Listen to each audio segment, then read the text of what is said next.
Welcome to our final Lenten study for 2025. Now, the question we've been working through is, what do we do? How do we position ourselves as people of faith, as followers of Christ, in this time, in this modern era of crisis, of political leaders who are forced to react to something that is completely improbable and uncontrolled. As I'm recording this today, this is another day where the absolute chaos going on in the administration in the United States has thrown everybody up into a tizzy and not even sure where we're going to land. And the choice by so many people around the world to reach out for someone who is steady and who is going to be the best person for whoever's country. I mean, in Canada, we're in the middle of elections, so it's kind of an obvious conversation for us. But in the European nation, in Latin America, in Asia, and all of these places, looking for something steady, something basic, something reassuring, in the face of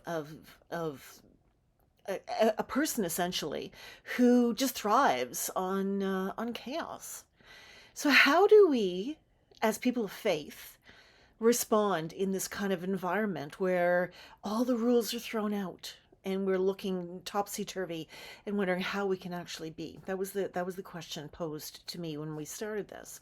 So this journey started with looking at the minor prophets and kind of getting ourselves grounded, and then looking at the Sermon on the Mount and seeing our role, that what Jesus taught us was our role in making society better, and then going into the Epistle of James and seeing how significant work is, and how, contrary to Martin Luther's assumptions, um, work is not a form of making us good enough. It's just a natural outpouring of our beliefs, of our faith, of what we're called to do. Christianity is a lifestyle. And once people kind of grasp that, a lot of this all falls into place. It makes a lot more sense. If you're looking at Christianity as a series of do's and don'ts and rules and failures and punishments, and none of this is going to work. But if you look at it as a case of humanity is co-creator, is partner with God in making the world better, that God has essentially created us to uh, to find a place of equality and equity for everybody, then it all makes complete sense. So that's the vein we're trying to go through. So last week we looked at the place of charity, and the first 1500 years it never dawned on the population that they could change the structure. The structure changed. People challenged it. There was nothing was static in the politics or the social organization of the Christian world, of the Western world. But they didn't put the connection between people's action and change.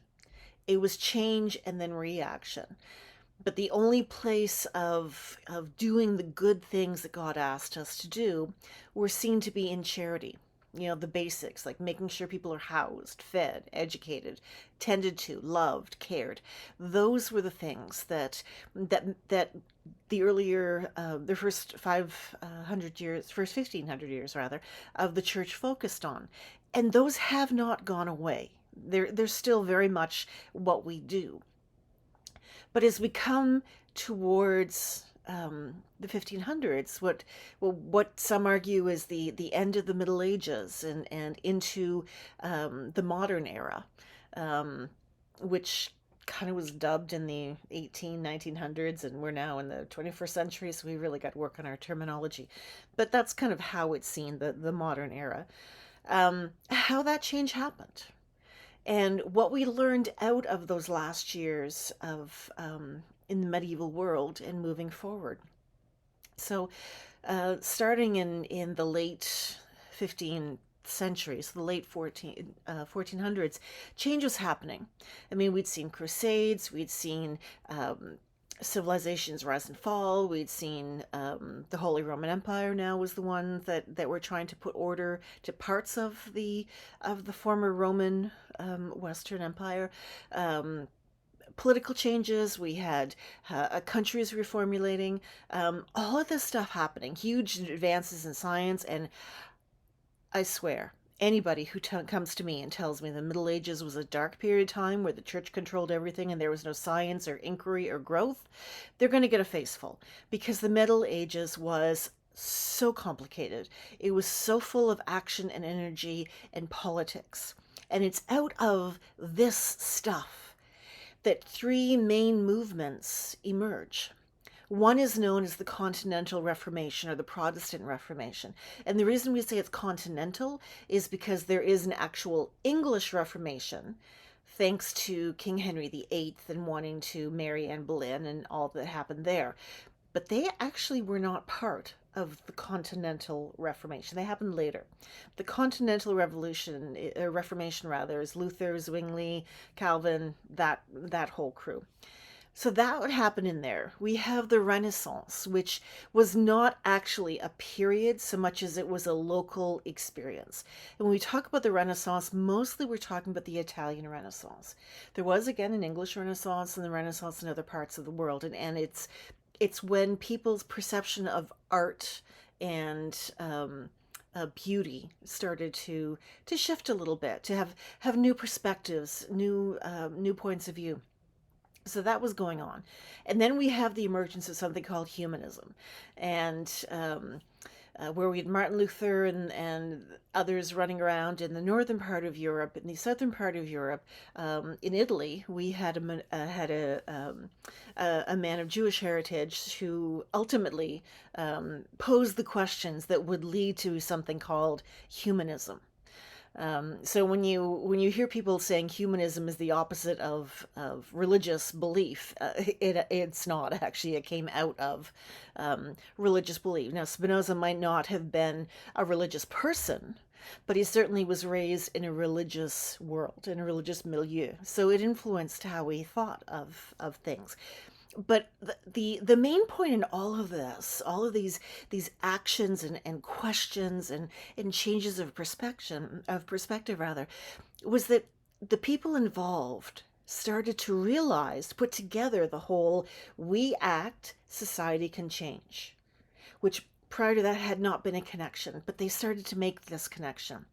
And as this they and those who came after kind of molded and manipulated and tried to work through what this could mean for them, society emerged towards what we know as the Enlightenment. Now, one of the things about the Enlightenment is it really rebelled against the Western Christian tradition of personal salvation, which a lot of the Reformation did too. So it wasn't that was the bastion of enlightenment, but they started to look at maybe personal salvation, where we are all sinners and we have to focus on ourselves, is not the point. And see, this is where you start getting social action.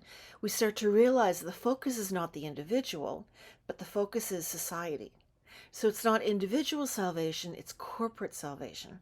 And just the changing of the dial on that meant a complete changing of the dial on how we treated social problems and how we responded in faith to injustice and to manipulation, how we looked at the emerging political world where the church was losing its dominance, and the priestly class, the king class, not the priest class, the king class, the prince class, started to emerge and take over the social and political control, especially in the northern states, Germany, Scandinavia, Norway, all those countries that were experiencing the Reformation, that wasn't really part of what was going on in the southern Europe, like France and Italy and those places.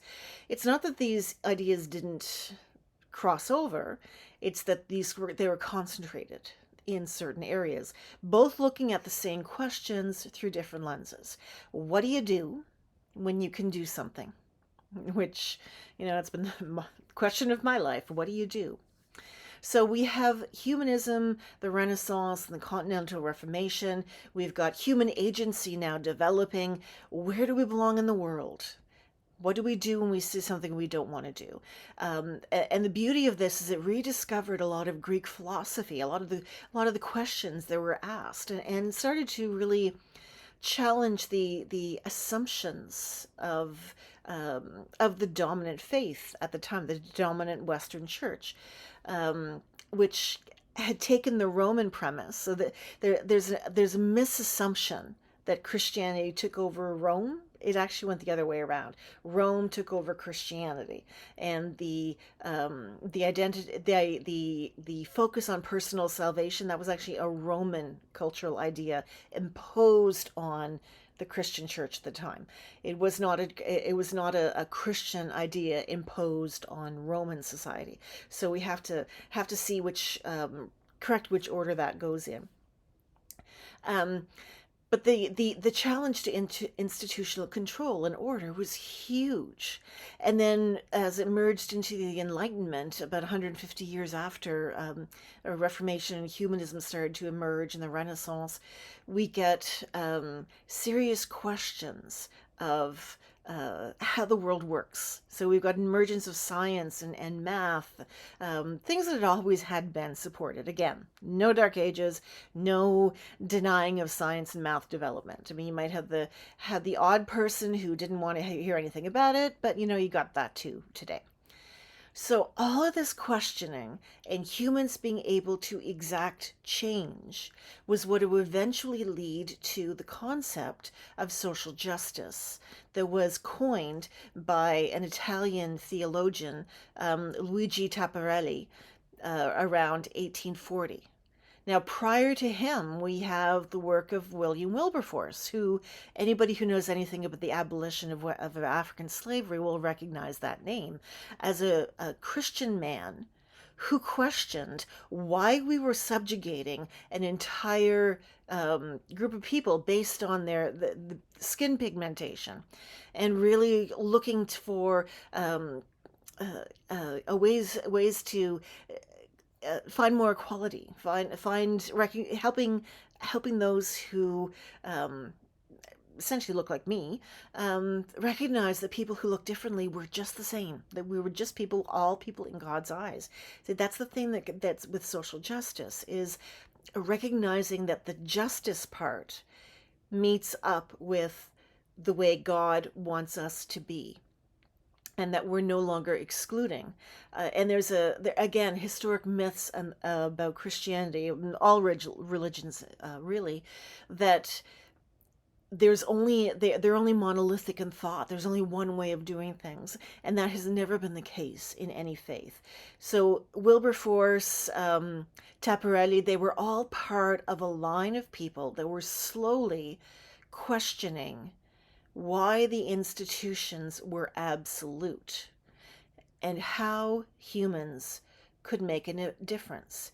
And also looking at the concept of personal salvation and wondering if that's really the question, or if the question is corporate salvation, which kind of leads more back into the Sermon on the Mount and what Jesus was talking about.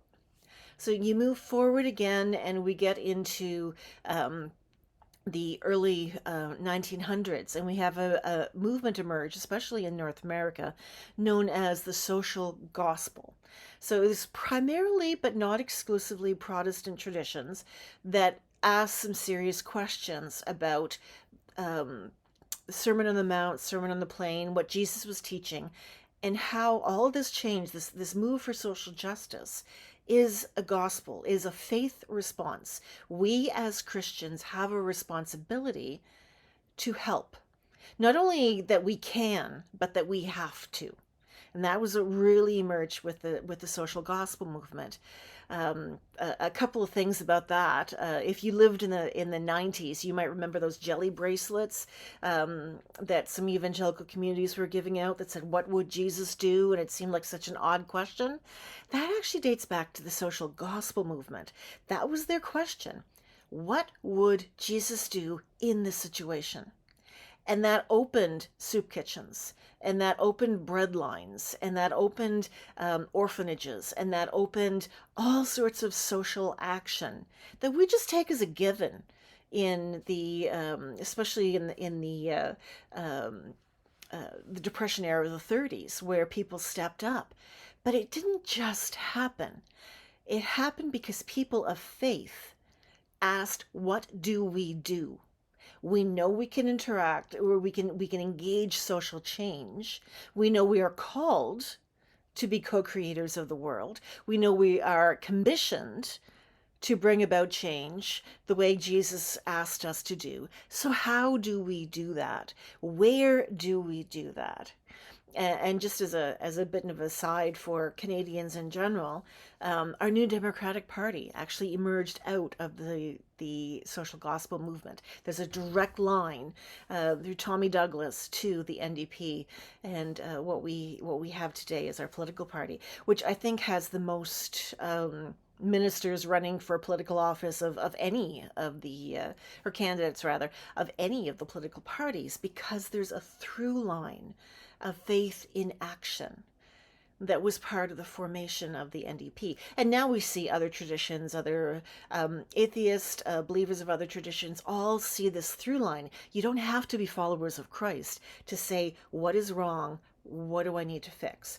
So all of this is the background that brings us to where we are today.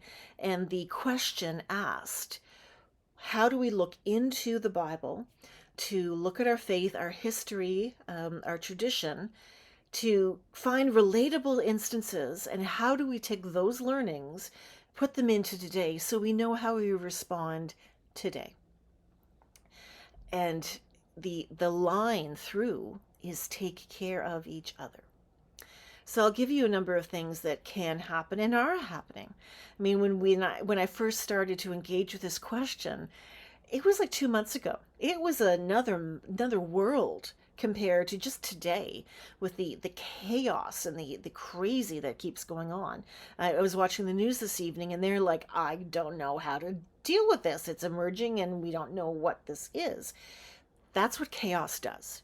It makes us almost suspended in animation, not knowing how to respond. And that's why it's so important to ground our response in our tradition, in our faith, in our calling, in our belief of what God has asked us to do.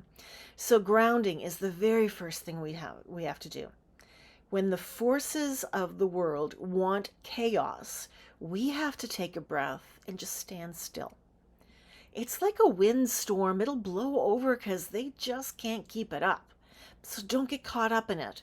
You don't want to be in the tornado. You just want to weather it. Just, okay, come on. It's coming. It's a wave, and then it'll go back out again. That's the first thing we have to do. And that's the first thing we learned with the minor prophets. Just ground yourself. That social justice, social concern, compassion, standing up in society, all of it, swords into plowshares. This is what we're called to do. Just stand firm while all of this is blowing around you. Take a deep breath. Do not get caught up. Then look at compassion. There's a reason why people of faith are connected with charity. It doesn't matter which tradition. The Abrahamic traditions are what the West knows best, but we've also got the same type of thing going on with Eastern traditions. People of faith care for each other. So that's number 2. Care for each other. How do we? Simple as saying hi. Are you having a good day? Are you enjoying the sunshine? I actually used that today with someone. Do you need me to help you walk the dog? Can I get the groceries for you? Let me get that door. That's the kind of thing that we can show compassion. It is super simple. It is completely free. It is in the moment. You can't design when you're going to have an opportunity to show compassion. You just have to go with the opportunity and what the Spirit is leading you. So be grounded, show compassion. The next thing is use resources wisely. One of the things that throws everybody into a tizzy in our current environment is that it's economical things that are being challenged. The economics, that's how we pay our bills. It's how we make sure we can feed ourselves and our families. It's how we have a roof to sleep under. It's how we watch other people who don't have any of those things really, really struggle. So how do we use our resources? Nationally, personally, provincially, how do we use those? Really identify where they are. Having resources isn't only about money, it's also about knowledge. It's about helping people with problems. Um, Whatever we have, don't go on a spending spree. Some people talk about retail therapy. Now's not the time, unless you were specifically asked, help this company out, and they provide something you want. Just don't think retail therapy is going to make it better. It's not. Money is a resource to conserve or use wisely, to help other people survive. We're been called in this country to use it to support goods and services that are made by others in this country. That is a form of action and reaction that is very much in keeping with what James told us. To, when you're doing things, recognize what you have and then act accordingly. Accepting. Uh, um, Acceptance does not mean that you just take everything in and don't respond. Um, there's a psychological principle. Should have written down, but it's about the fact that to be to be truly accepting, you cannot be truly accepting. Um, Sorry, there is a frame. There is a frame for it. Um, uh, when we, as people who want to change society, look around, we have to be accepting of differences, but we do not have to be accepting of injustice or those who want to hold down each other, oppress each other. This is how we respond, again, with our resources, how we manage to make people feel as welcome as possible. And part of that is standing up and saying, no, this level, this line is not acceptable. That there is a point where we just are not going to take what's happening to us. We're going to stand up, and this is especially important for those who have power, to stand up for those who don't have power. So this is getting back to, again, what the Sermon on the Mount is talking about how woe to those who have riches, they've had their luck. Well, those who haven't need to be raised up. And it's that balancing act. It's not an inversion. It's a balancing of the two. Those of us who are kind of in the middle can help that balance grow. So that's one weighing um, weighing resources, using resources, weighing your power, social power. But this is a reaction. This is an action you can do, and you do it best again when you are grounded in our tradition, in our faith, and to challenge injustice when we see it. We are a culture that is online. We're a culture that has opportunities to have our voice heard when previous generations never had that opportunity. If we are feeling it, and some of us do, it is an opportunity to stand up and to make space using our privilege and our platform, whether it's on social media or behind a podium, to ask for social justice, acceptance, and equality. The whole DEI principle. It was once suggested that if people are so against DEI, ask them which part of it they're against. Chances are they don't know what it is. They've just been told it's bad. So use it as an opportunity to educate, to let people know. This is what Jesus asked us to do, is to make room, to accept our diversity, to include people. This is what we're asked for. So in this world, we are not powerless. We respond with our resources. We keep ourselves grounded. We pray, we worship, we offer friendship, we confront injustice. When we need to refresh, we just retreat, and then we get filled again and go back out into the world. This chaos is not going to go away anytime soon, but we do not have to be caught up in it. In the first century, Jesus would have seen a chaos around him. He did not get caught up in it. He claimed truth to power. He spent time with people who society didn't consider very valuable. He shunned the people who wanted to control the power and to make it all about him. So how we need to react, how Christians have reacted in the past, it's follow the through line.